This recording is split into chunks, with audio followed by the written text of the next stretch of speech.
Hello everyone. आज हम इस वीडियो में ईवीएस के क्वेश्चन देखेंगे जो आपके प्रीवियस ईयर में आए हुए हैं। आप इस वीडियो को ज़रूर देखें, यह आपके पेपर में बहुत ज़्यादा हेल्प करेगी। आज 1 दिसंबर हो गए, आपके पास टाइम बहुत ज़्यादा कम है। जितना हो सके प्रैक्टिस करें और रिवीजन करें, ठीक है। आप इस वीडियो को लाइक कर दें, इस चैनल को सब्सक्राइब कर लें ताकि आने वाला नोटिफिकेशन आपको मिलता रहे। तो चलिए अब हम क्वेश्चन स्टार्ट करते हैं। क्वेश्चन नंबर फर्स्ट कह रहे हैं, कक्षा 5 की पाठ्य पुस्तक में गोलकुंडा के किले का मानचित्र छपा है। इस मानचित्र के दाहिने निचले भाग पर एक पैमाना छपा है जो इस प्रकार है। पैमाना 1 सेंटीमीटर 110 मीटर।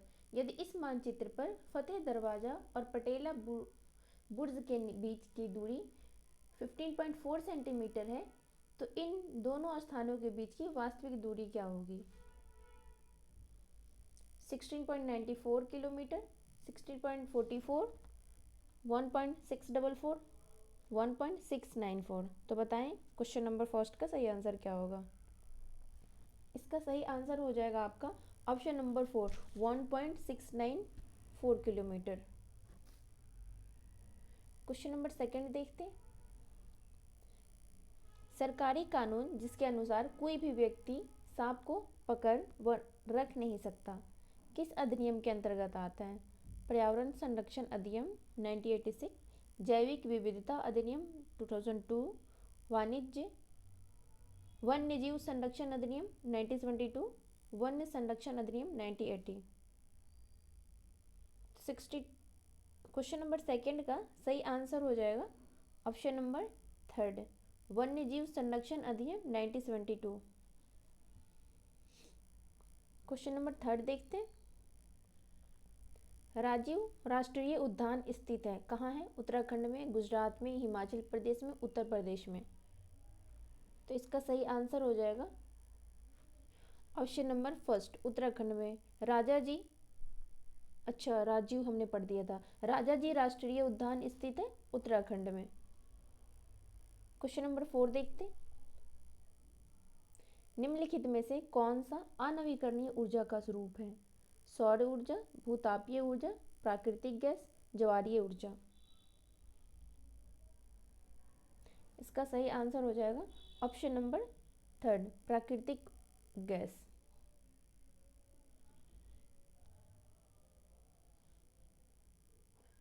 क्वेश्चन नंबर 5 देखते। निम्न में से कौन सा केंद्र शासित प्रदेश बंगाल की खाड़ी के तट पर स्थित है। लक्षद्वीप, नागालैंड, पुदुचेरी, दादरा और नगर हवेली, दमन और दीव। क्या कह रहा है, बंगाल की खाड़ी के तट पर स्थित है। इसका सही आंसर हो जाएगा ऑप्शन नंबर थर्ड, पुदुचेरी। जो दादरा नगर हवेली है वो तो अरब सागर में है। क्वेश्चन नंबर 6 देखते हैं।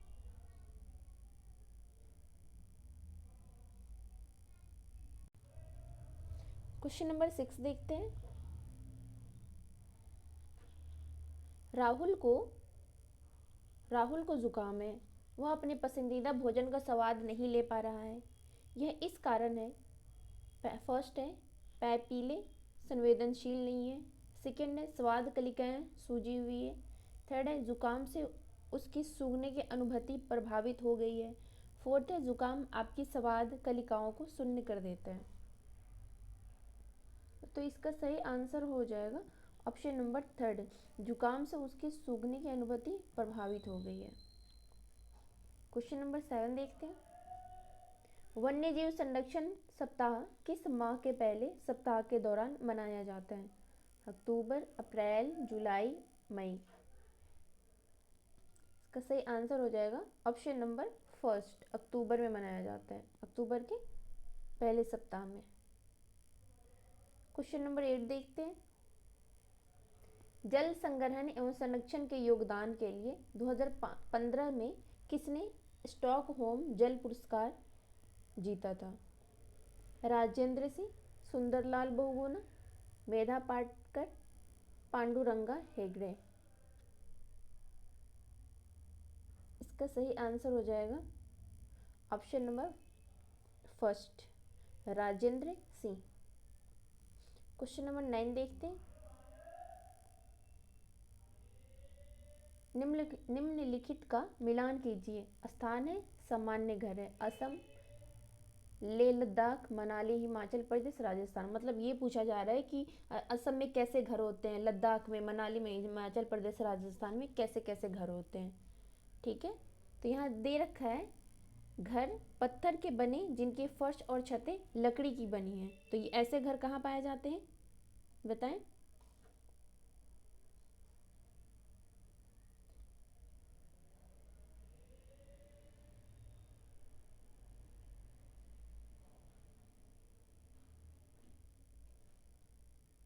ऐसे घर कहाँ पाए जाते हैं? घर पत्थर के बने जिनकी फर्श और छतें लकड़ी की बनी है।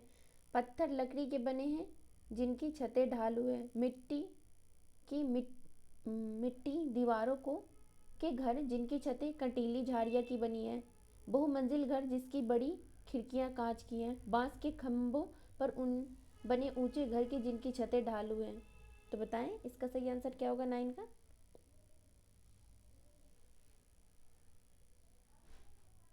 जो असम के घर होते हैं वो कैसे होते हैं? वो होते हैं बांस के खम्भों पर बने ऊंचे घर, उनकी छतें ढालू होती हैं। तो ए का हो गया 5। ठीक है, एक सेकेंड, ए का हो गया 5। जो बी है, लद्दाख के घर कैसे होते हैं? वो घर पत्थर के बने हैं जिनकी फर्श और छतें लकड़ी की बनी है। तो बी का हो गया फर्स्ट। सी है मनाली, हिमाचल प्रदेश। तो हिमाचल प्रदेश में कैसे घर होते हैं? पत्थर लकड़ी के बने घर जिनकी छतें ढालू होती है। जो मनाली में घर होते हैं हिमाचल प्रदेश में, उनकी जो छतें होती है वो ढालू होती है। तो सी का हो जाएगा सेकंड। और डी है राजस्थान। राजस्थान में कैसे घर होते हैं? मिट्टी की मोटी दीवारों के घर जिनकी छतें कटीली झाड़ियों की बनी है। तो इसका सही आंसर हो जाएगा ऑप्शन नंबर फर्स्ट। ठीक है, ऑप्शन नंबर फर्स्ट इसका सही आंसर हो जाएगा। ए का हो जाएगा 5, बी का हो जाएगा फर्स्ट, सी का हो जाएगा सेकंड और डी का हो जाएगा थर्ड।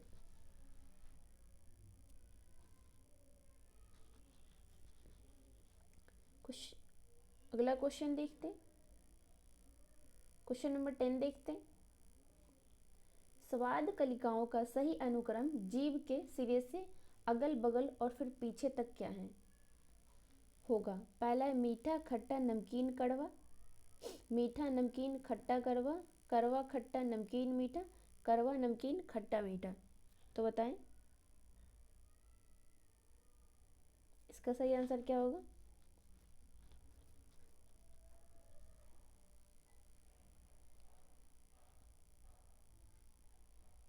तो इसका सही आंसर हो जाएगा ऑप्शन नंबर सेकंड। पहले जैसे मान लो ये ज़बान है, तो पहले इस एरिया में मीठे का एहसास होता है, देन इधर इधर नमकीन का होता है, फिर इधर खट्टा का होता है, और जो कड़वा होता है वो इधर होता है। ठीक है, तो ऑप्शन नंबर सेकंड, मीठा, नमकीन, खट्टा, कड़वा।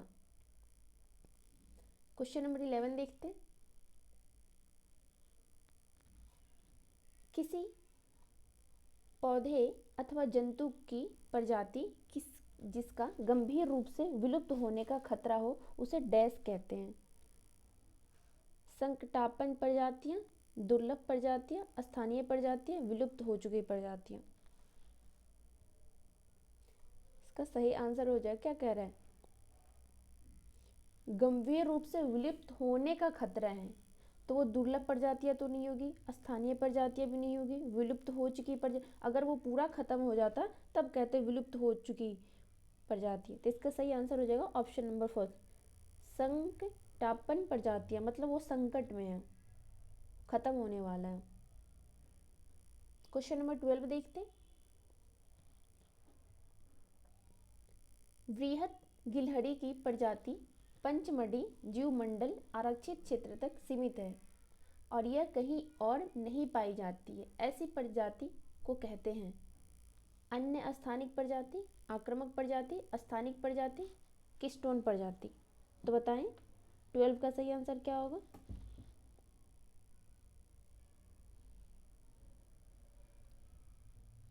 इसका सही आंसर हो जाएगा ऑप्शन नंबर थर्ड, स्थानिक प्रजाति। ये क्या है, कहीं एक क्षेत्र में पाई जाती है, कहीं और नहीं पाई जाती। जो कहीं एक ही जगह पाई जाती है उसे स्थानिक प्रजाति कहते हैं। क्वेश्चन नंबर 13 देखते हैं। नौसेना की परेड में लीडर के पीछे चलने वाली टुकड़ियों प्लाटूनों की संख्या होती है 3, 4, 5 और 7। तो इसका सही आंसर हो जाएगा 4, option number second. Question number 14 देखते हैं। रोहन आमों की विभिन्न किस्में खरीदने के लिए फलों की मंडी बाजार में गया। रोहन द्वारा खरीदे गए आमों के सही समूह को पहचानिए। हापुस, नीलम, इलाहाबाद, सफ़ेद दशहरी। सेकेंड है अल्फांसो, केसर, तोतापरी, नीलम। थर्ड है केसर दशहरी, बनारसी, चित्तीदार। फोर्थ है लंगड़ा, तोतापरी, बनारसी, केसर। तो बताएं क्वेश्चन नंबर 14 का सही आंसर क्या होगा। इसका सही आंसर हो जाएगा ऑप्शन नंबर सेकंड, अल्फांसो, केसर, तोतापरी, नीलम। क्वेश्चन नंबर 15 देखते हैं। कोई जनजाति एक ऐसे सुस्पष्ट लोगों का समूह होता है जिनकी अपनी जीवन शैली तथा संस्कृति होती है। जरावा जनजाति किस क्षेत्र राज्य की है। ये कह रहे हैं जरावा जो जनजाति है किस क्षेत्र या राज्य की है। ऑप्शन फर्स्ट है अंडमान तथा निकोबार द्वीप समूह, झारखंड, नागालैंड, छत्तीसगढ़। तो क्वेश्चन नंबर 15 का सही आंसर हो जाएगा ये जो जनजाति है जरावा जनजाति, ये अंडमान तथा निकोबार द्वीप समूह में पाए जाते हैं। Option number first.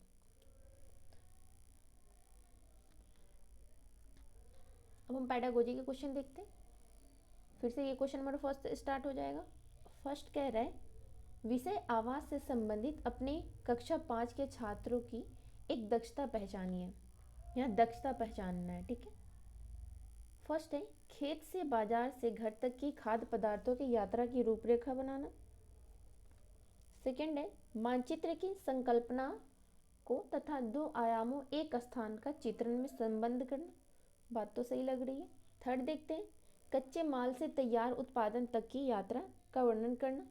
फोर्थ है वनों के संरक्षण हेतु विविध जन आंदोलन का वर्णन करना। तो बताएं फर्स्ट का सही आंसर क्या होगा। इसका सही आंसर हो जाएगा ऑप्शन नंबर सेकंड, मानचित्रण की संकल्पना को तथा 2 आयामों में एक स्थान का चित्रण से संबंध करना। क्वेश्चन नंबर सेकंड देखते हैं। खाद्य भोजन की प्रत्यय पर अपने छात्रों का रचनात्मक रूप से आकलन करने के लिए आप निम्नलिखित में से कौन सा कार्य का चयन करेंगे। पक्षी द्वारा खाए जाने वाले विभिन्न खाद्य पदार्थों के चित्र बनाना। सेकेंड है शाकाहारी एवं मांसाहारी की परिभाषाएं याद दिलाना। थर्ड है खाद्य पदार्थों से संबंधित विभिन्न मिथकों के बारे में कक्षा में विचार विमर्श करना। फोर्थ है खाद्य स्वरूप खाए जाने वाले पौधों के भागों पर टेस्ट लिखना। तो बताएं क्वेश्चन नंबर सेकंड का सही आंसर क्या होगा। इसका सही आंसर हो जाएगा ऑप्शन नंबर थर्ड, खाद्य पदार्थों से संबंधित विभिन्न मिथकों के बारे में कक्षा में विचार विमर्श करना। क्वेश्चन नंबर थर्ड देखते हैं। पर्यावरण अध्ययन में अवधारणाओं को प्रस्तुत करने की विधियों के चयन के लिए निम्नलिखित में से कौन सा सर्वाधिक महत्वपूर्ण कारक है। फर्स्ट है अवधारणा की प्रकृति, जीवंत अनुभवों की समृद्धता, विद्यार्थियों की अधिगम प्राथमिक वरीयता, अधिगम संसाधनों की उपलब्धता।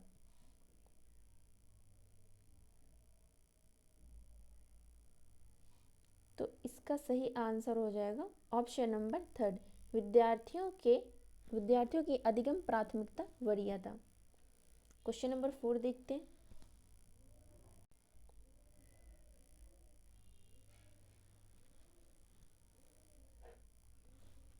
पर्यावरण अध्ययन शिक्षण हेतु निम्नलिखित में से किस कारण से समूह चर्चा उपयुक्त विधि है। अंतर्वैयक्तिक कौशलों का विकास होता है। बच्चे भिन्नताओं का सम्मान करना सीखते हैं। बहुमुखी चिंतन एवं नवीन समाधान में सहायक है। विषयों के बीच की सीमाएं तोड़ने में सहायक है। तो बताएं 4 का सही आंसर क्या होगा? इसका सही आंसर हो जाएगा ऑप्शन नंबर 3, बहुमुखी चिंतन एवं नवीन स्थान में सहायक है। क्वेश्चन नंबर 5 देखते हैं। कक्षा 5 के छात्रों के लिए परिवार एवं मित्र विषय के लिए एक दक्षता की पहचान कीजिए। सामुदायिक भोजन खाने के कारण का उल्लेख कीजिए। स्थानांतरण तथा विस्थापन में अंतर स्पष्ट कीजिए। ग्रामीण तथा शहरी क्षेत्रों में घरों की सामग्री में अंतर स्पष्ट कीजिए। स्पष्ट कीजिए कि विविध प्रकार की वस्तुओं के निर्माण के लिए भिन्न औजारों एवं सामग्री की आवश्यकता क्यों होती है। तो इसका सही आंसर हो जाएगा ऑप्शन नंबर 2, स्थानांतरण तथा विस्थापन में अंतर स्पष्ट कीजिए। क्वेश्चन नंबर 6 देखते हैं। ईवीएस की पाठ्य पुस्तक में वृत्तांतों को व्यापक रूप से शामिल किया गया है जिससे कि एनसीएफ 2005 के निर्देशों का पालन हो। मूलभूत प्रत्ययों की समझ को बढ़ावा मिले। मूलभूत प्रत्ययों के सीखने में आनंद मिले। छात्रों में संप्रेषण के कौशल का विकास हो। तो बताएं क्वेश्चन नंबर 6 का सही आंसर क्या होगा? इसका सही आंसर हो जाएगा ए, एनसीएफ 2005 के निर्देशों का पालन हो। बी, मूलभूत प्रत्ययों की समझ को बढ़ावा मिले। सी, मूलभूत प्रत्ययों को सीखने में आनंद मिले। तो इसका सही आंसर हो जाएगा A B C. A B C किस में? ऑप्शन नंबर 2 में। क्वेश्चन नंबर 7 देखते हैं।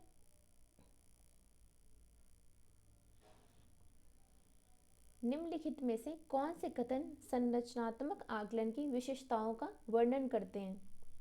यह सब बच्चों को दिए जाने वाले औपचारिक परीक्षण है। इसमें बच्चों को यह पता नहीं चलता कि उनका आकलन किया जा रहा है। यह प्रगति पत्र में दर्ज किए जाने वाला विवरण है। यह सीखने के दौरान बच्चों के प्रगति का अवलोकन है। यह बच्चों की गतिविधियों के अवलोकन द्वारा उनके सीखने में सुधार की प्रक्रिया है।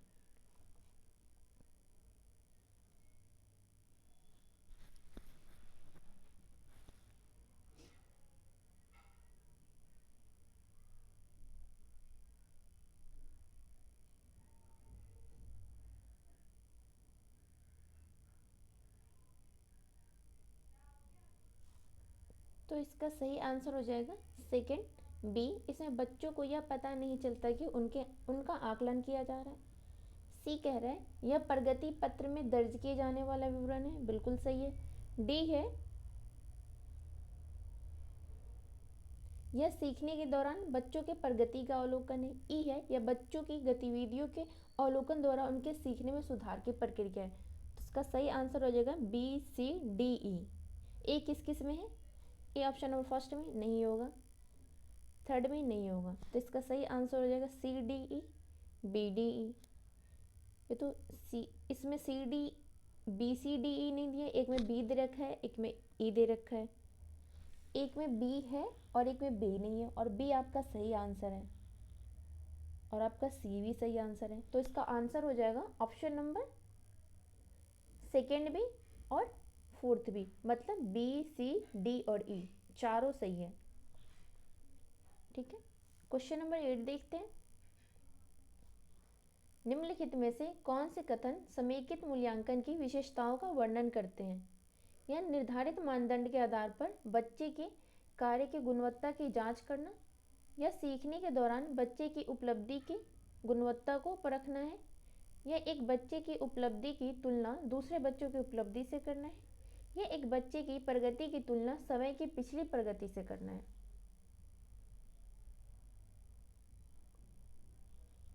इसका सही आंसर हो जाएगा ऑप्शन नंबर फर्स्ट। यह निर्धारित मानदंड के आधार पर बच्चे के कार्य की गुणवत्ता की जांच करना है। सी है यह एक बच्चे की उपलब्धि की तुलना दूसरे बच्चों की उपलब्धि से करना है। ए और सी किस में? ऑप्शन नंबर सेकंड में। क्वेश्चन नंबर 9 देखते हैं। राष्ट्रीय पाठ्यचर्या रूपरेखा 2005 के अनुसार ईवीएस पाठ्यचर्या में सुझाए गए 6 थीमों में से निम्नलिखित में से एक थीम कौन सी है? पौधे, पशु, आश्रय, हमारे चारों ओर, परिवहन, परिवर्तन। इसका सही आंसर हो जाएगा ऑप्शन नंबर थर्ड, आश्रय। क्वेश्चन नंबर 10 देखते हैं।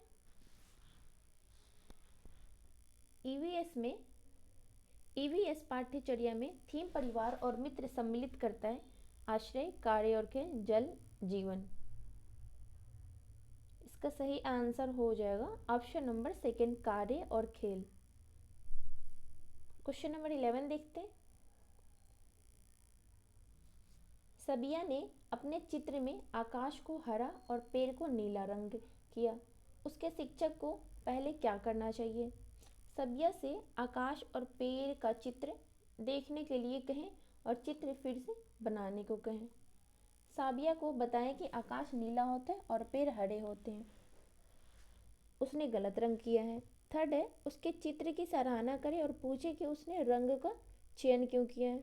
फोर्थ है, सबिया को बगीचे में ले जाएं और उसे आकाश और पेड़ देखने दें। तो बताएं 11 का सही आंसर क्या होगा? इसका सही आंसर हो जाएगा ऑप्शन नंबर थर्ड, उसके चित्र की सराहना करें और पूछे कि उसने इन रंगों का चयन क्यों किया है। क्वेश्चन नंबर 12 देखते हैं। पर्यावरण अध्ययन का पाठ्यक्रम निम्नलिखित में से किस प्रकार संगठित है? बच्चे की निकटस्थ परिवेश में प्रारंभ होकर व्यापक पर्यावरण तक। बी है, व्यापक पर्यावरण से प्रारंभ होकर बच्चे की निकटस्थ परिवेश तक। सी है, स्व के रूप में बच्चे से प्रारंभ होकर स्व के रूप में व्यापक संदर्भ तक। डी है, स्व के रूप में व्यापक संदर्भ से स्व के रूप में बालक तक। तो बताएं इसका सही आंसर क्या होगा? इसका सही आंसर हो जाएगा ऑप्शन नंबर थर्ड, ए और सी। ए और सी। क्वेश्चन नंबर 13 देखते हैं। निम्नलिखित में से कौन से कथन बच्चों के पर्यावरण से सीखने के बारे में सर्वाधिक उपयुक्त है? बच्चे अपने प्रयासों से अकेले सीखते हैं। बच्चे पर्यावरण से अंतःक्रिया द्वारा सीखते हैं। बच्चे अपने दोस्तों के साथ चर्चा द्वारा सीखते हैं। बच्चे शिक्षक की व्याख्या से सीखते हैं। इसका सही आंसर हो जाएगा बी, बच्चे पर्यावरण से अंतःक्रिया द्वारा सीखते हैं। सी, बच्चे अपने दोस्तों के साथ चर्चा द्वारा सीखते हैं। बी और सी किस में है? ऑप्शन नंबर सेकंड में। क्वेश्चन नंबर 14 देखते हैं। अंतरा को अकेले पहेली हल करना मुश्किल लग रहा था, लेकिन अपने बड़े भाई परसून के साथ वो कुछ ही मिनटों में पहेली को आसानी से सुलझा सकी। इसका कारण निम्नलिखित में से क्या हो सकता है? बच्चे बौद्धिक विकास की क्रमिक अवस्थाओं में स्वाभाविक रूप से विकसित होते हैं। सेकेंड है, बच्चे वयस्क के सहारे द्वारा दिए गए स्कैफोल्डिंग से समीपस्थ विकास के क्षेत्र को पार कर लेते हैं। थर्ड है, बच्चे परिवेश से अंतःक्रिया के माध्यम से सीखते हैं। फोर्थ है, बच्चे सामाजिक अंतःक्रिया के अर्थ में निर्माण करते हैं। तो इसका सही आंसर हो जाएगा ऑप्शन नंबर सेकंड, बच्चे वयस्क के सहारे द्वारा दिए गए स्कैफोल्डिंग से समीपस्थ विकास के क्षेत्र को पार कर लेते हैं। आज का लास्ट क्वेश्चन नंबर 15 देखते हैं। प्राथमिक स्तर पर ईवीएस में पाठ्यक्रम इस तरह से व्यवस्थित किया जाता है कि यह शुरू होता है सीखने वाले के तत्काल परिवेश से, पड़ोस और समुदाय से, वैश्विक संदर्भ से, बड़े संदर्भ से। तो इसका सही आंसर हो जाएगा ऑप्शन नंबर फर्स्ट, सीखने वाले के तत्काल परिवेश से। तो इस वीडियो में हमने ईवीएस के 30 क्वेश्चन करे। आप इस वीडियो को ज़रूर देखें, ये आपके पेपर में बहुत हेल्प करेगी। आई होप कि आपको ये वीडियो पसंद आएगी और आप प्रैक्टिस ज़रूर करते रहें, क्योंकि आपके पेपर में बहुत कम टाइम है। जितना आप प्रैक्टिस करेंगे उतना ही ज़्यादा आपके पेपर में हेल्प होगी। तो इस वीडियो को लाइक कर दे, शेयर कर दे और चैनल को सब्सक्राइब कर ले, ताकि आने वाले नोटिफिकेशन आपको मिलता रहे। थैंक यू, मिलते हैं नेक्स्ट वीडियो में।